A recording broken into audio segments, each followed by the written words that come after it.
सीमा के घर पार्टी चल रही थी। कई सारे मेहमान आए हुए थे। उसमें शहर के बहुत सारे समृद्ध और प्रभावशाली लोग भी थे। पार्टी बहुत भव्य थी। सभी लोग सीमा की तारीफ कर रहे थे। आदमी मान गए, सीमा मैम, क्या अरेंजमेंट किया है आपने? औरत, अरे मेहता जी, सीमा जी की पार्टी ऐसी ही होती है। लोगों की आंखें खुली की खुली रह जाती हैं। अब अपनी तारीफ से घमंड में चूर सीमा सभी का अभिवादन कर रही थी। तभी उसकी नज़र अपनी सास सावित्री पर गई, जो दूर कोने में बैठे उसे देख रही थी। अपनी सास को देखकर सीमा का चेहरा तमतमा गया।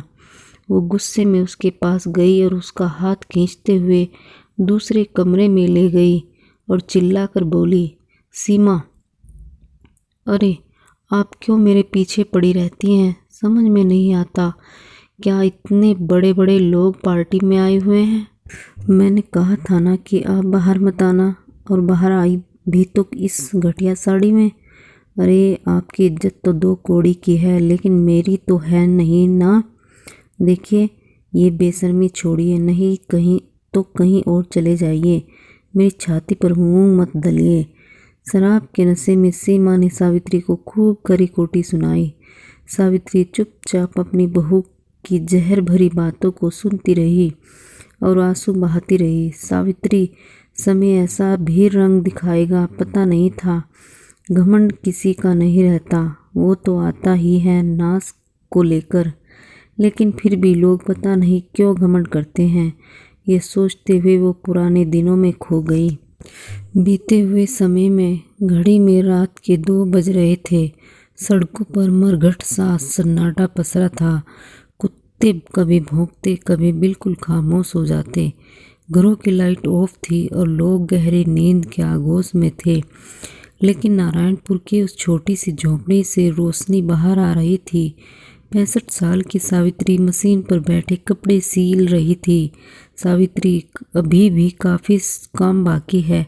कल दोपहर तक मुझे ये सूट किसी भी हालत में रागनी मेम साहब को देना है। सावित्री की बूढ़ी आंखों में नींद थी। उसके हाथ थक भी रहे थे, लेकिन उसे रुकना कहाँ था। हालांकि कुछ देर बाद वो नींद उस पर ज़्यादा हावी होने लगे तो वो उठकर गई और अपनी आंखों पर पानी की छींटे मारने लगी।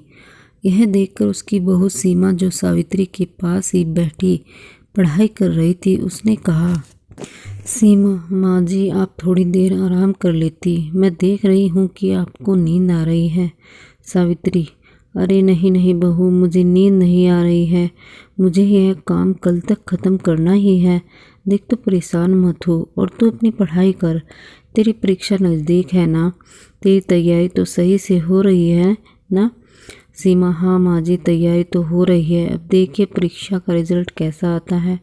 वैसे भी मैंने तय कर लिया है। सावित्री, क्या तय कर लिया है? सीमा, यही कि अगर इस बार मेरा सिलेक्शन नहीं हुआ तो मैं आगे परीक्षा नहीं दूंगी। मैं आपके काम में हाथ बटाऊंगी। उसकी बातों को सुनकर सावित्री ने उसके मुंह पर अपनी उंगली रखी और कहा, सावित्री बहू, ऐसा भूल कर भी मत करना। क्यों नहीं होगा तेरा? क्यों नहीं होगा? नहीं करेगी तू परीक्षा पास? ज़रूर करेगी। अरे इतनी मेहनत करती है तू। मेहनत करने वालों की कभी हार नहीं होती। सावित्री अपनी बहू सीमा को सगी माँ की तरह प्यार करती थी। 1 साल पहले की बात है। फ्लैशबैक। सीमा अपने पति राजेश और सावित्री के साथ एक रिश्तेदार की शादी में ट्रेन से जा रही थी। सीमा, अगर सही समय पर रिजर्वेशन नहीं मिला होता तो भारी मुसीबत हो जाती। सावित्री, बहू, वो लिट्ठी रखी थी ना तूने? सीमा, हाँ माँ जी, रख ली थी। ट्रेन अपनी गति से चले जा रही थी। उनको शादी में संबलपुर जाना था, लेकिन संबलपुर पहुंचने के 1 घंटे पहले ट्रेन का भयानक एक्सीडेंट हो गया। हर ओर चीख पुकार मच गई। एक्सीडेंट में लोग मारे गए। राजेश भी काल के समुद्र में समा गया। सावित्री और सीमा भी इस एक्सीडेंट में घायल हो गए थे, लेकिन सीमा और सावित्री को इस दुर्घटना ने ऐसा जख्म दिया था जिसका दर्द वो ताउम्र नहीं भुला सकते थे। सीमा, अरे कई लोग मर गए तो फिर मुझे क्यों जिंदा छोड़ दिया भगवान आपने, क्यों? राजेश के बिना मैं कैसे जीऊँगी? सावित्री, हिम्मत रख बहू, हिम्मत रख। होने का लिखा कौन मिटा सकता है? अपने इकलौते बेटे की असमय हुई मौत ने सावित्री को तोड़ दिया था। सीमा की भी जीने की इच्छा खत्म हो गई थी, लेकिन इसके बावजूद जीना तो था ही। सावित्री, बहू पता है जीवन का सत्य क्या है? यह रुकता ही नहीं है। जब तक हम संसार में रहेंगे तो चलना तो पड़ेगा ही। सीमा, लेकिन माँ जी कैसे चलेंगे? सहारा तो चला गया, अब जीने की इच्छा ही नहीं रही। सावित्री, बहू राजेश का जाना सच में अंतहीन पीड़ा वाला है, लेकिन जीना तो पड़ेगा ही, क्योंकि वो जहाँ भी है अगर हमें दुख में देखेगा तो क्या वो खुश रह पाएगा? हमें उसके लिए जीना होगा। सीमा, लेकिन माँ जी कैसे? सब कुछ होगा। राजेश की कमाई से ही तो घर चलता था, अब कहाँ से आएंगे पैसे? कैसे चलेगा घर का चूल्हा? कैसे किराया दिया जाएगा और कैसे सारी चीज़ें संभलेंगी? सावित्री, बहू शादी के बाद तेरी पढ़ाई अधूरी रह गई थी, तू पढ़, खूब पढ़ और उसके बाद अपनी मंजिल खुद तय कर। और जहाँ तक बात रही घर को संभालने की, तो वो मैं संभाल ही लूँगी। राजेश के पिता तो जब राजेश 6 साल का था तभी गुजर गए थे, लेकिन मैंने हिम्मत का साथ नहीं छोड़ा। सिलाई का काम शुरू किया और उसी से ही तो उसकी पढ़ाई पूरी करवाई। आज एक बार फिर मैं वही करूँगी, इस बार अपनी बहू के लिए। उसकी बात को सुनकर सीमा ने कहा, सीमा माँ, क्या ये अच्छा लगेगा कि आप इस उम्र में काम करेंगी? नहीं नहीं, सिलाई कढ़ाई में कर लिया करूँगी, मैं संभाल लूँगी घर। सावित्री, नहीं बहू, अरे मैं इतनी भी बूढ़ी नहीं हुई हूँ, अभी मुझ में बहुत दम बाकी है। मैं तुम्हारा और अपना दोनों का ध्यान रख सकती हूँ। बस मन लगा कर पढ़, अपनी पढ़ाई पूरी कर और नौकरी की तैयारी कर। सावित्री सिलाई का काम करने लगी और सीमा ने अपनी अधूरी पढ़ाई को पूरा करना शुरू किया। उसकी कॉलेज की फीस, किताबें, कॉपियाँ, नोट्स, घर का खर्चा चलाना सब कुछ सावित्री के कंधों पर था, इसलिए वो खूब मेहनत करती। धीरे धीरे सावित्री की मेहनत और सीमा की लगन के कारण उसने एमए की परीक्षा फर्स्ट क्लास में पास की। सीमा, ये सब आपका आशीर्वाद है माँ, नहीं तो मैं तो हिम्मत ही हार चुकी थी। सावित्री, अरे मेरा आशीर्वाद तो हमेशा तेरे साथ है, लेकिन मेरे आशीर्वाद से ज़्यादा तेरे कठिन परिश्रम ने अपना रंग दिखाया है। सीमा, माँ जी, कठिन परिश्रम तो आपने किया है मेरे लिए। पढ़ाई पूरी करने के बाद सीमा नौकरी के लिए परीक्षा देने लगी, लेकिन हर बार 1 या 2 नंबर से उसका सिलेक्शन छूट जाता। एक बार तो वो इंटरव्यू तक पहुंच गई थी, लेकिन फाइनल में उसका नहीं हुआ, इसलिए सीमा थोड़ी परेशान और हताश सी हो गई थी और अब वो परीक्षा नहीं देना चाहती थी, क्योंकि परीक्षा के फार्म भी तो महंगे आते थे। सावित्री, जब मैं हूँ तो फिर चिंता किस बात की बहू? तुझे अपनी मंजिल पानी है, हौसला नहीं छोड़ना है, क्योंकि हौसले को जिसने छोड़ा मंजिल खुद ब खुद उसकी नज़रों से ओझल हो जाती है। आखिरकार सावित्री के विश्वास और सीमा की मेहनत का फल कुछ इंतजार के बाद मिल गया। सीमा का सिलेक्शन सरकारी ऑफिसर के पद पर हो गया। उस दिन तो सावित्री सीमा को पकड़कर इतना रोई कि सीमा को कहना पड़ा, सीमा माँ जी, अब तो हमारे दुखों के दिन खत्म हो गए, आपकी तपस्या का फल आपको मिल गया। फिर आपकी आंखों में इतने आंसू क्यों?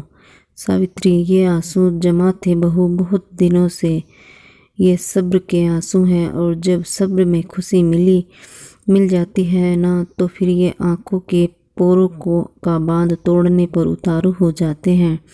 आज मैं बहुत खुश हूँ, बहुत। ऐसा लगा कि सावित्री और सीमा की ज़िंदगी में सब कुछ ठीक हो गया, लेकिन ज़िंदगी एक और अध्याय लेकर सावित्री के सामने खड़ी होने वाली थी। जिस बहू के लिए उसने दिन और रात की परवाह नहीं की, रात दिन मेहनत की वो बहू अब बदल गई थी। घमंड उसमें फूट फूट कर भर गया था। अफसर की नौकरी के आगे वो किसी को कुछ नहीं समझती। भी लोगों से बदतमीजी करती, काम के बदले घूस मांगती और नहीं देने पर उन पर अपना रोब जताती।